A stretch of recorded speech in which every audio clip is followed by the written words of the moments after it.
예, 안녕하십니까. 오늘 주일 잘 지내셨습니까?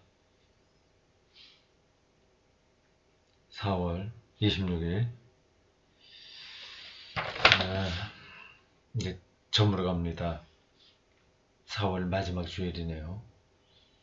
코로나19 사태로 인해서, 모이는 예배를 좀 올해도 못했습니다. 대구센터교회 같은 경우, 서울센터도 마찬가지인데, 2월 하순부터 시작해서 지금까지니까 오래됐죠? 자, 어쨌든 오늘도 주일을 지냈습니다. 설교할 때는 제가 이건 내가 나중에 더 설명을 해야 되겠다 하는 순간이 많이 있습니다. 근데 그거를 그때 이렇게 메모해 놓으면 되는데 설교하면서 또 메모는 못 하잖아요. 그래서 머릿속에만 생각을 했다가 다 지나고 이렇게 지금 이제 주일 밤입니다. 이걸 녹화해서 내일 월요일 저녁 때 올릴 텐데 시간이 지난 다음에 그게 다 기억이 안 나요. 그래서 설교를 다시 한번 쭉 검토해 보면서 어떤 걸 더 보충해야 될까 이렇게 정리를 합니다. 근데 그게 딱 설교할 때 떠올랐던 거하고 또 달라요. 느낌이라고 하는 게. 이 설교는 요 5장에 이렇게 되어 있는데 이렇게 한번 쭉 읽어봤습니다. 설교할 때 생각했던 건 아니지만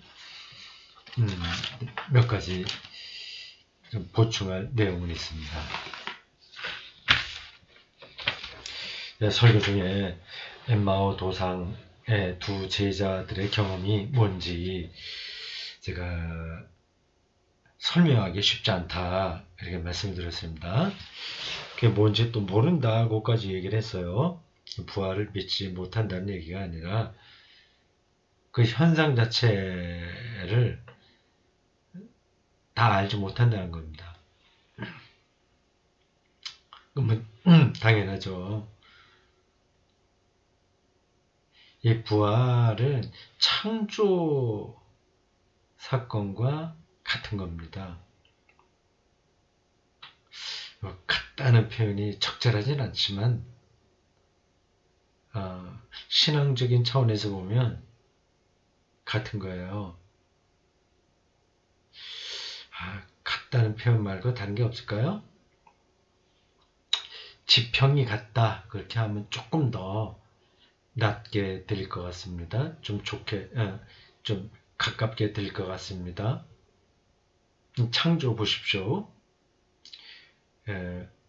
우리 신앙의 출발점이 창조 신앙이거든요. 사도신경도 보면 나는 전능하신 하나님을 믿는다. 천지를 창조하신 전능 하사 그렇게 됐나요? 그 사도신경도 옛날 거를 외다가 또 새로운 거를 외우니까 벌써 오래됐는데도 좀 토시 이런 것들이 정확하게 잘 안 됩니다. 사도신경도 출발이 창조에 대한 이야기입니다. 그러니까 그걸 전제하고 모든 신앙의 내용이 성립된다는 얘기죠. 뒤에 나오는 예수 그리스도에 대한 이야기, 성령에 대한 이야기, 그 교회, 그 모든 신앙의 내용은 그 창조하고 연결됩니다. 이 창조도 세계를 하나님께서 만드셨지 이렇게 얘기하는 걸로만 끝나요. 참 아름답다, 세상이 놀랍다, 참 멋지게 창조하셨네, 참 아름다워라 이렇게 찬송 부르는 걸로 끝납니다. 그건 이제 창조신앙이 아닌 거예요. 아니라기보다 미숙한 겁니다. 어린아이와 같은 거죠. 근데 그런 데에 그 머물러 있으니까, 그 기독교 신앙이 구호에 머물러 있으니까, 결국, 뭐, 진화론, 이런, 주장들이 나왔을 때 당황하는 거예요. 그러니까 창조 신앙이 아주 미숙한 데 떨어져 있어서 그런 겁니다. 이 세계를 하나님이 창조했다는 건 우리는 그냥 믿기만 하는데,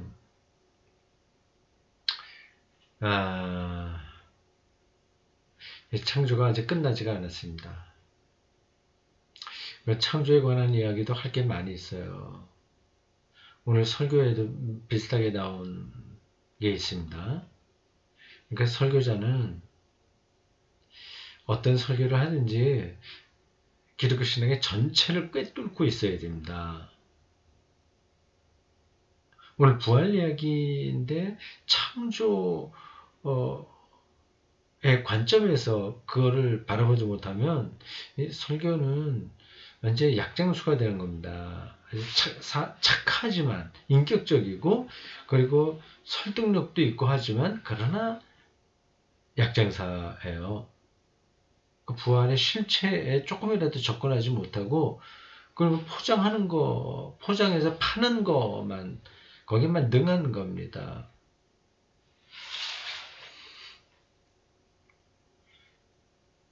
하나님이 세계를 창조했다는 것은 거긴 정말 많은 이야기들이 들어있어요. 오늘 설교에 잠깐 나온 것만 연관해서 말씀을 드린다면 우리 피조물이잖아요. 세계 안에 던져진 거예요. 그 안에 들어가 버린 겁니다. 그러니까 그 물고기 얘기했죠. 물고기에게 물이 보이겠냐? 안 보입니다.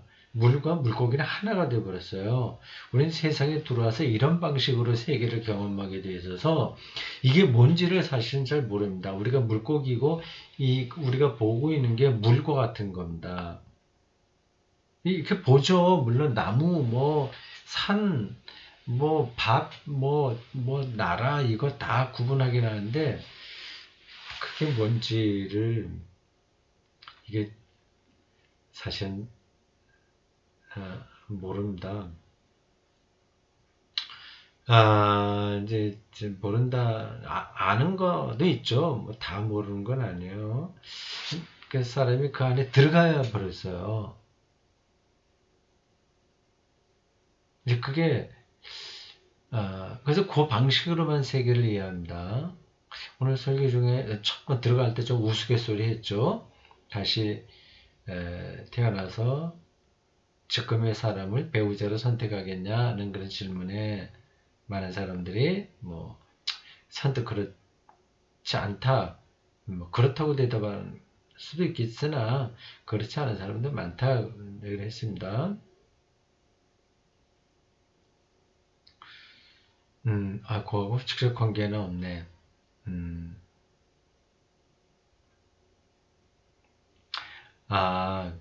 이게 왜 제가 그 얘기를 했냐면, 다시 저거 꺼냈냐면, 교회에서 집으로 돌아오면서 집사람하고 얘기를 하다가 그게 생각이 나서 그랬습니다. 본인은 그런 걸 한 번도 생각해 보지 않았다는 겁니다. 물론 그런 얘기가 나오는 걸 듣긴 했으나 왜 저런 얘기를 하지? 오늘 설교 때만 얘기하는 게 아니라 다른 사람들도 가끔 그런 얘기를 하잖아요. 뭐 그런 얘기를 왜 하지? 그런 거예요. 이상하다는 겁니다. 그래서 그 대화를 하면서 좀 왔어요. 이게 지금 자기가 알고 있는 요 세계, 요 바운더리, 요게 절대적인 건데, 그 아닌 거를 왜 생각하냐 이거죠. 그래서 제가 조금 설명을 했습니다. 물론 이건 우리가 다시 산다거나 죽었다 다시 돌아온다거나 그런 게 아니지만, 그런 질문을 해야 원래 우리의 삶이 어떤 거냐를 더 정확하게 이해할 수 있다. 관점을 좀 바꿔보는 거다. 그런 겁니다. 그래서 그 어린 왕자가 이제 길을 가다가 나무를 만나잖아요. 그래서 나무에게 말을 들었어요. 나무가 어린 왕자에게 그런 얘기를 합니다. 참 가끔 여기 사람들이 인간이라고 하는 그 왔다 갔다 하는데 참 불쌍하더라. 뿌리가 없어서 늘 정처 없이 돌아다니기만 하지 참 불쌍하다. 나무의 입장에서 그렇게 본다는 거예요. 뭐 그렇게 보는지 안 보는지 모르죠. 이게 작가의 상상력을 그렇게 보는 겁니다. 아, 이런 얘기를 하면서 집사람하고 차를 타고 오면서 거기까지 얘기가 나가고 됐군요. 어, 아, 또, 또 정확한 그 생각이 또 금방 날아가 버렸네요. 생각하다가. 음. 그래서 사람으로서의 삶, 요게 이제 절대적인 건데, 이런 얘기군요. 아, 그 사람은 그러는 거예요. 집사람은 그러는 거예요. 아, 다시 태어난다면 사람으로 태어나는 거 괜찮을 것 같다고 얘기를 해요. 뭐 그건 뭐 당연하겠죠. 그때 이제 내가 그런 얘기를 한 겁니다. 그 이제 우리 중심으로 세상을 보니까 인간의 삶이 절대적인 거지. 그래서 그 어린 왕자에게 나무 얘기를 하면서 그렇게 보충했어요.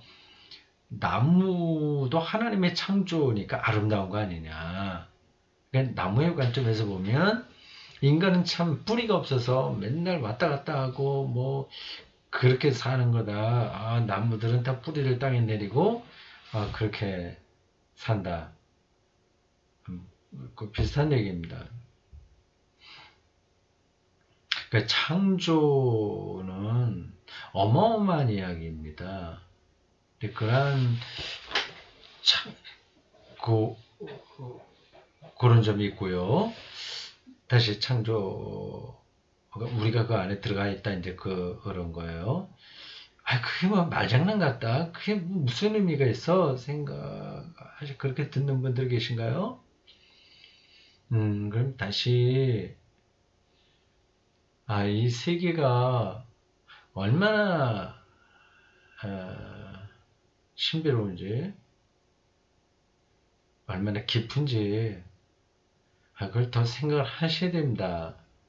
근데 우리들은 너무 이제 이거를 삶을 진지하게 사는 것 같은데 추상적으로 살아요. 아주 너무 간단해요. 자기가 알고 있는 걸 절대화하는 거죠. 그래서 어린아이들의 소꿉장난 할 때는 그게 절대적인 거 아니겠습니까? 너무 재밌잖아요, 그게. 자기 아버지, 엄마가 와서 밥 먹으라 하더라도 그것도 귀찮을 정도로 소꿉장난 재밌잖아요. 어떻게 보면 이제 우리 어른들의 삶도 그 소꿉장난에서 크게 벗어나지 않습니다. 근데 그게 무의미하다는 말씀 드리는 게 아니에요. 그걸 절대화하는 것. 음. 이게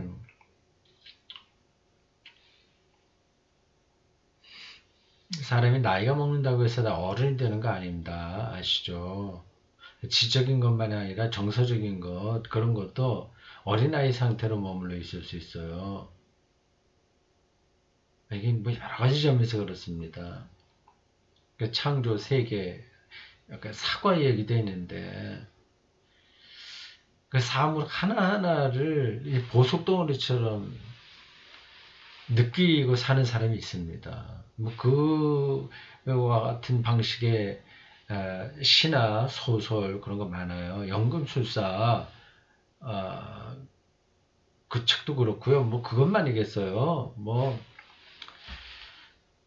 사실 모든 예술의 의미, 소설, 시 이런 것들은 다 하느님이 창조한 세계, 그 시간, 그 순간 거기에 들어있는 아주 기가 막힌 어떤 세계들을 조금이라도 맛봤기 때문에 그게 나오는 겁니다.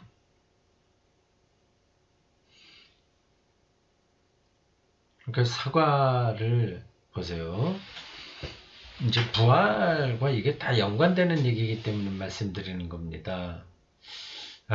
이게 기독교 신앙이 이 전반적인 모든 것들하고 연관되어 있다고 하는 거를 우리 기독교인들이 빨리 눈치를 채야 되는데 전혀 그 눈치를 채지 않고 신앙생활하고 있습니다. 그래도 뭐 소박하게 이렇게 살면 그렇게 소박하게 덕스럽게 신앙생활 하고 그렇게 하면 그런 대로 의미가 있습니다. 그러나 조금 안타까운 거죠. 거기 뭔가 부족한 거죠. 삶이 기독교 신앙이 좀 그렇게 되면 그렇게 해서 잘 되면 율법주의자가 되는 거예요. 아주 착한 율법주의자가. 그건 뭐 나쁘다 이렇게 말할 수는 없으나 아쉬운 거죠.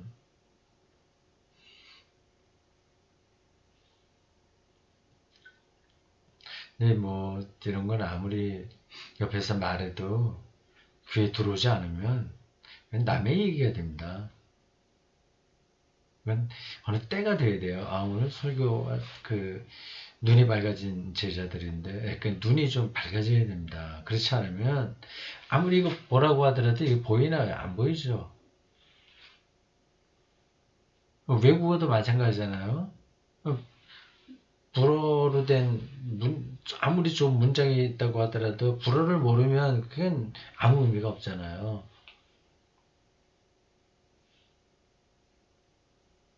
이제 그런 지식, 뭐 그걸 제가 얘기하는 게 아닙니다.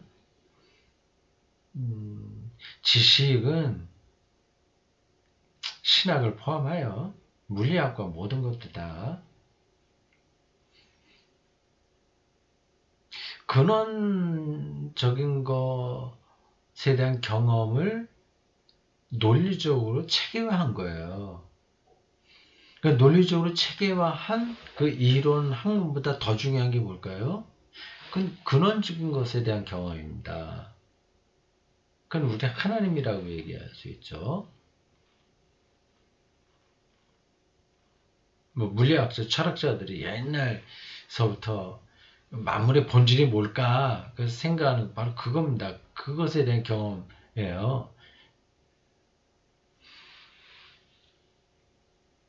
사과를 어떤 사람들은 누가 더 많이 먹을 거야? 뭐 이걸로 싸우느라고 정신없고요. 어떤 사람은 예쁘다. 빨간색이 예쁘다. 막 그래서 뭐 좋아하고 그래서 깎아서 나눠 먹고 맛있게 너 하나 먹고 나 하나 먹고 사이좋게 지내고 다 좋은 거죠. 좀 싸우면 그건 나쁜 거지만 거기까지예요. 그런데 어떤 사람은 사과에서 사과 꽃을 느끼죠.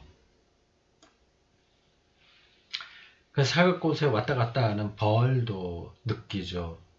물론 이제 어떤 그 자연에서 사는 사람들은 뭐 늘 보니까 그걸 느끼는데 사과를 얻었을 때 사과만 보고서 여기에 깃들어 있는 몇 개월 동안에 이 자연 안에서 이루어진 생명 사건의 깊이와 신비를 느끼는 것은 쉽지 않습니다.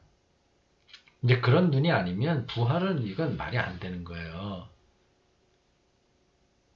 부활이 이거하고 똑같다는 뜻이 아니라 이런 식으로 표면에 나타나는 건 그것에 머물지 않고 그 시면을 눈여겨볼 때만 예수 부활이 이제 우리에게 다가올 수 있는 겁니다. 사물의 깊이라는 말을 이제 제가 설교에서 몇 번 했기 때문에 전달이 됐죠. 근데 그거를 내가 젊었을 때 누구한테 들어서 다 깨우쳤다면 이미 그때부터 어른이 되었을 겁니다. 그런 걸 누구도 저에게 가르쳐 준 사람이 없어요. 물론 책에서 언뜻 그런 게 있었겠지만 책을 읽고 혼자서 어떤 걸 깨닫는다고 하는 것은 시간이 너무 많이 걸립니다. 근데 그때 선생이 옆에 있으면 그리고 학생이 조금 준비가 돼 있으면 빨리 이루어져요. 그 어떤 세계로 들어가는 게. 제가 존재지향적 삶이 뭔지를 뭐 신학교 다닐 때도 책 뭐 이런 거 다른 거 읽으면서 듣긴 들었지만 문학이나 뭐 등등 책에서 그게 실제로 느껴지는 거는 상당히 후반입니다. 그러니까 어떤 깨달음은 문자로만 가능하지 않은 거예요. 이 사과를 사물인데 깊이가 있는 거 아니에요. 그러니까 그 문자의 한계는 사과의 깊이 이게 안 들어와요. 그 문자로만은 아무리 그걸 읽어도 그 문자를 읽어도 사과의 깊이가 뭐가 있어? 근데 선생이 봐라 이 사과가 이렇게 되기 전에 한 5개월 전에 꽃이 폈지 거기서 벌이 왔다 갔다 하고 이제 수정이 됐지 뭐 등등등등 과정 그건 지금 여기 없어요. 보이지 않아요. 보이지 않으나 분명히 이 안에 들어있는 거죠. 거기에는 놀라운 어떠한 그 지구 안에서의 생명의 현상에 일어난 건데 그걸 깊이라고 합니다. 이렇게 설명해 주면 그럼 이제 알아듣는 거예요. 근데 그게 깨우쳐지면 그 다음에 좀 괜찮은 학생들은 자기가 진도를 나가서 다른 것까지 알게 됩니다.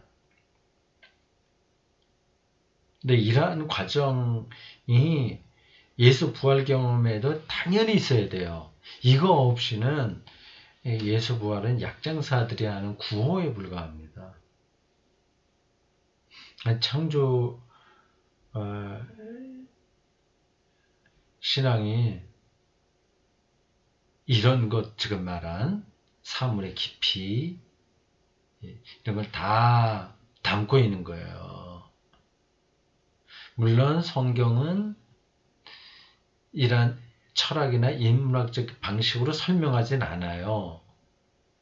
성경은 어떠한 논리로 어떤 근원적인 세계를 설명하지 않습니다. 직관한 거를 그대로 내지르는 방식으로 말해요.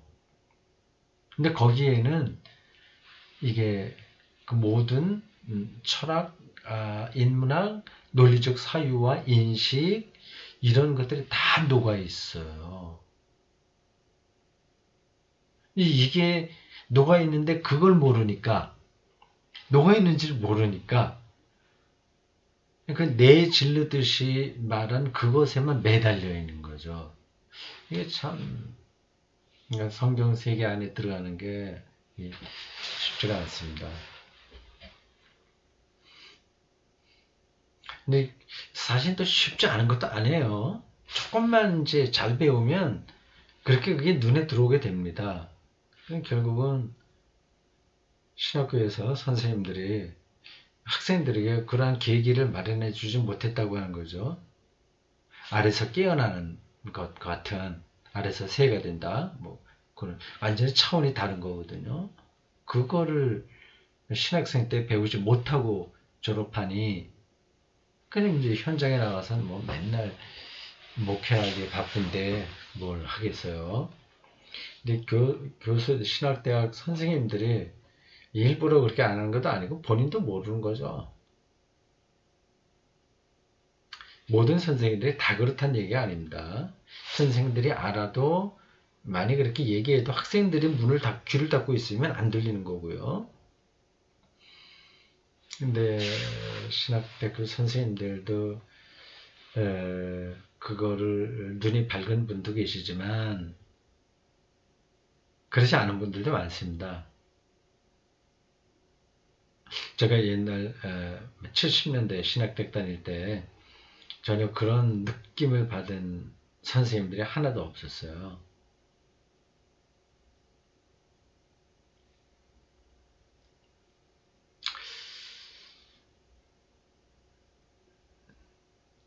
부활은 이제 창조의 능력과 신비, 이제 같은 차원의 어떤 거다, 이제 그 얘기예요. 그 창조를 지금 앞에서 얘기한 거 이제 전제하고 또 하나의 문제는 한 점은 창조가 아직 끝나지는 않았어요.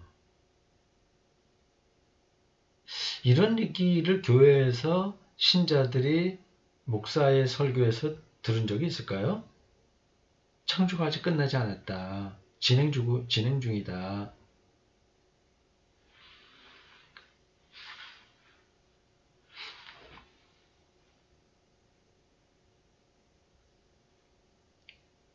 하여튼 그런 관점들이 필요합니다.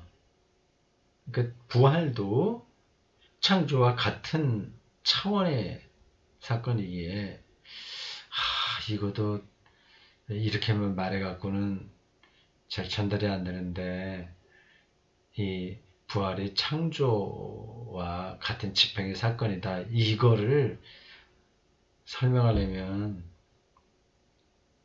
또 많은 뭐가 좀 필요합니다. 일단은 그게 들어오진 않아요. 창조는 이 세계 우주 모든 것들이고 부활은 예수라고 하는 그 인격체의 한 역사적 실존 인물에게서 일어난 건데 그게 어떻게 같은 거라고 얘기하냐. 그건 적어두겠습니다. 왜 그런지는. 그러니까 창조가 아직 완료되지 않은 거예요. 그 말은 곧 우리가 이 세계를 다 모른다는 뜻입니다. 아직 끝나야 알잖아요. 지금 과정 중에 있는데 어떻게 다 알겠어요? 좀 우리가 이런 생각을 더 밀고 나가게 되면 인류가 지구에서 완전히 끝장나고 다른 생명체로 지구에서 생명이 이어질 수도 있는 거 아니겠어요?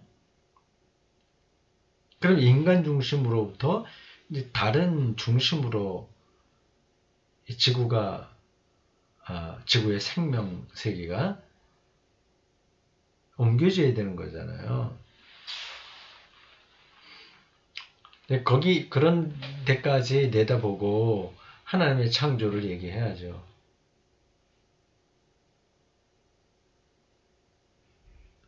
그러니까 창조도 그렇고 부활도 그렇고 설교자들이 그 구호로만 매달리고 있습니다.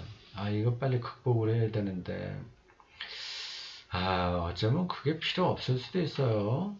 아마 그렇게 복잡하게 생각할 거 뭐 있냐. 인생살이도 피곤한데 그냥 교회 와서 하나님이 창조했으니 승리하고 선하고 능력 있고 또 죽은 자로부터 예수를 살리셨으니 우리도 부활할 줄로 믿습니다. 뭐 그래서 위로를 받으면 되지. 뭐 그 세계 내 존재 그리고 무로부터의 창조의 계속성, 그 완성, 뭐 두루두루 그런 것까지 다 생각을 하냐? 그런 반론도 가능합니다. 네, 신자들이 교회 와서 복잡하게 신학과, 철학과, 인문학 그런 것들을 생각하게 하는 것은 별로 바람직하지 않습니다. 근데 설교자는 그 사태를 일단 알고는 있어야 돼요. 그 경계선입니다. 신학과 실제 설교, 그게 똑같은 건 아니나, 어떤 바탕을 신학에 확실하게 두고, 그걸 이제 설교해야 된다, 그거죠.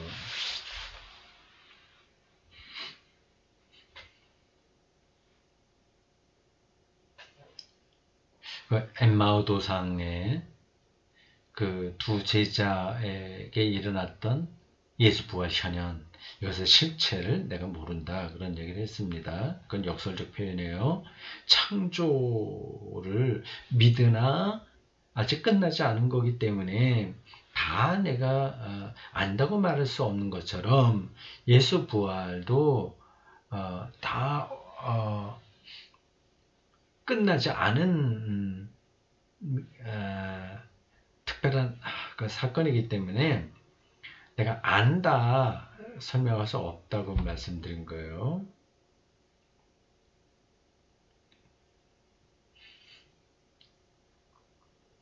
그게 정직한 자세라고 생각합니다. 설교자로서 지금 이 동영상을 볼 분들이 어떤 분들인지 다 잘 모르겠지만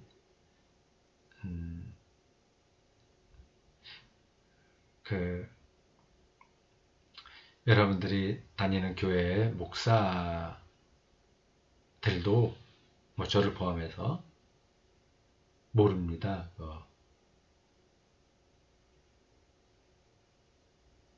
모를 수밖에 없죠. 그리고 아는 척하는 거기도 하고, 자기가 모른다는 것을 모를 수도 있는 거예요. 그 부활이 어떤 건지에 대한 생각 자체를 안 합니다. 모든 목사들이 그렇다는 게 아니라 일반적으로 그래요. 그런 생각할 필요도 없어요. 신자들도 그런 거 별로 알고 싶어 하지 않은데요.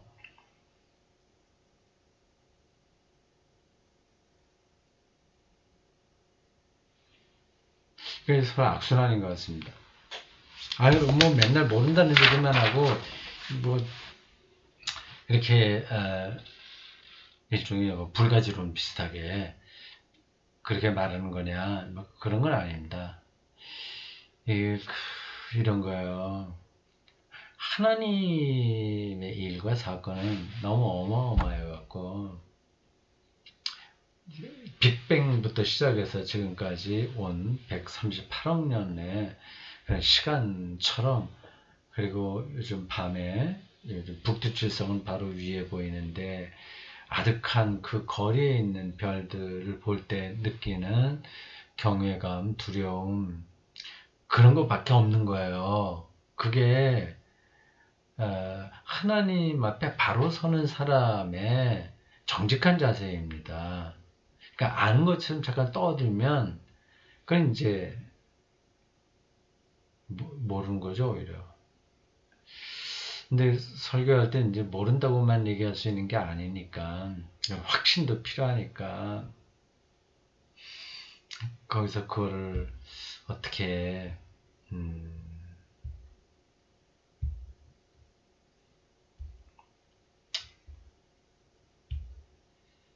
중심을 잡고 얘기하냐, 이게 참 어려운 문제입니다.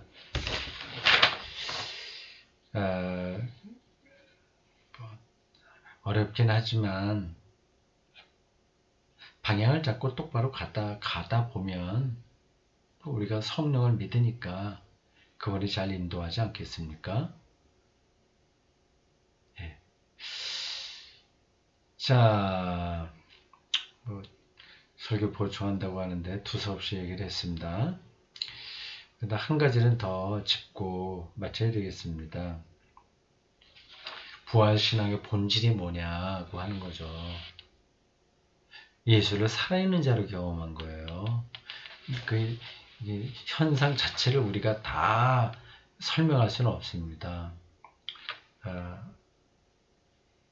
엠마오 도상에서 떡을 떼서 주자, 눈이 밝아져서 보고 그럼 또 안 보게 됐다. 이게 도대체 뭐예요?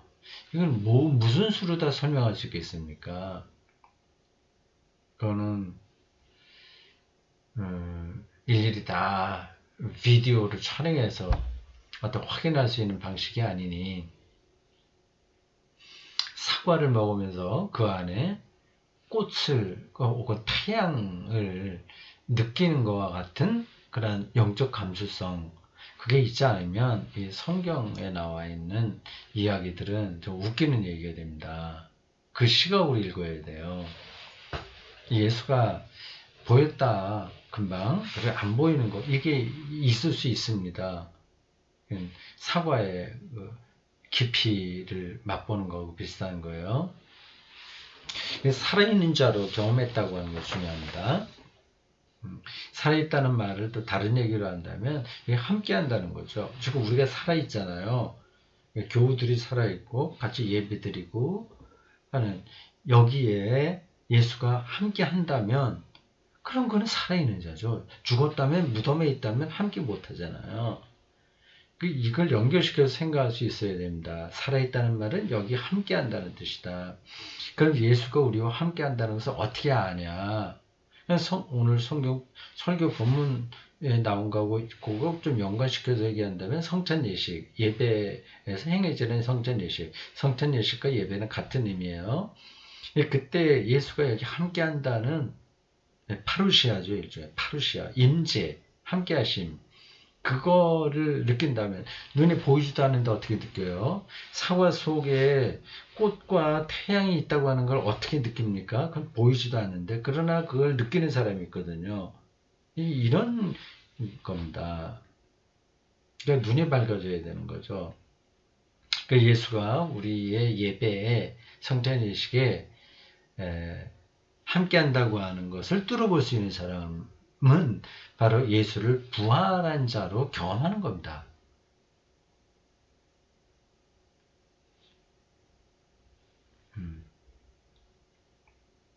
근데 여기서 이제 또 다른 얘기도 더 할 수 있습니다. 함께 하신다. 그를 우리가 어떻게 실질적으로 느끼냐. 생명의 능력으로, 그 죄와 죽음으로부터 해방, 뭐 이런 것으로, 그리고 예수의 말씀과 예수 운명에서 사랑을 우리가 경험했으니 그게 다 생명 살아있는 거 아니겠습니까? 그런 것들이 종합적으로 우리 인격체 안에서 이제 수렴돼서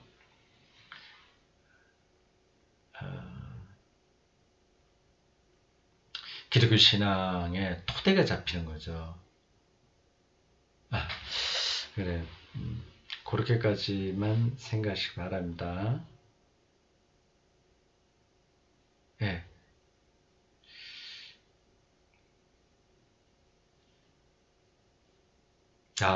오늘 엠마오 두 제자 이야기, 굉장히 그 설교 끝마치고 기도문으로 그렇게 얘기했는데 굉장히 따뜻하게 들려요. 그 이야기가 그림자, 동화의 한 편처럼 들리죠. 그런데 대단히 영적으로 깊은 세계의 생명의가 담겨 있습니다. 참 좋았어요.